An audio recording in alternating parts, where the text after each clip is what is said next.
Դուք արդեն հարամել եք նախորդ տարին եւ ցանկանում եք հարամել նաեւ այս նոր սկսվող տարին, ահա մի քանի խորհուրդ, որ ձեզ կօգնեն։ Առաջին. լիքը բան սկսեք, ոչ մի բան մի ավարտեք։ Երկրորդ. սովորեք լիքը տեսական գիտելիքներ եւ մի արեք ոչ մի քայլ։ Երրորդ. ձեր մոտիկ ընկերների հետ բիզնես սկսեք ու նախորդ ոչ մի բանի մասին մի պայմանավորվեք։ Չորրորդ. ինքներդ ձեզ լիքը խոստումներ տվեք եւ բոլոր խոստումները դրժեք։ Հինգերորդ. հենց մի գործ մի թեթև ստացվի, միանգամից ոգևորվեք։ Վեցերորդ.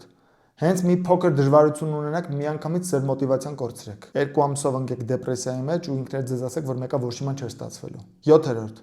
ոչ մի բանի վրա մի կենտրոնացեք ու հեշտությամբ շեղվեք կարևոր գործերից։ 8-րդ. ամեն իրիկուն ասեք, որ վաղը սկսելու եք։ 9-րդ.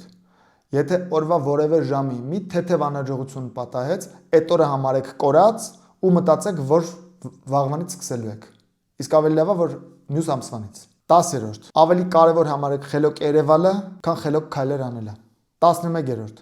ոչ մեկից խորհուրդ մի հարցրեք, որտեղ համարեք, որ խորհուրդ հարցնելը ամոթ բան է։ 12-րդ. ձեր ճանաչած մարդկանց կուրորեն վստահեք առանց ստուգելու։ 13-րդ. ինչ լինում է, բոլորին մեղադրեք բացի ձեզնից։ 14-րդ.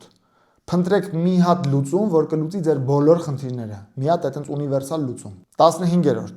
եթե մի բանում համոզված եք, ու դա ձեզ խանգարել է արդեն նախորդ տարին ամբողջը հարամել է, այս տարի պարտադիր նույն բանում համոզված եղեք։ Եվ վերջապես 16-րդ. ամուսնացեք այնպիսի մարդու հետ, որը ավելի շատ է ծախսում, քան դուք ի վիճակի եք վաստակել։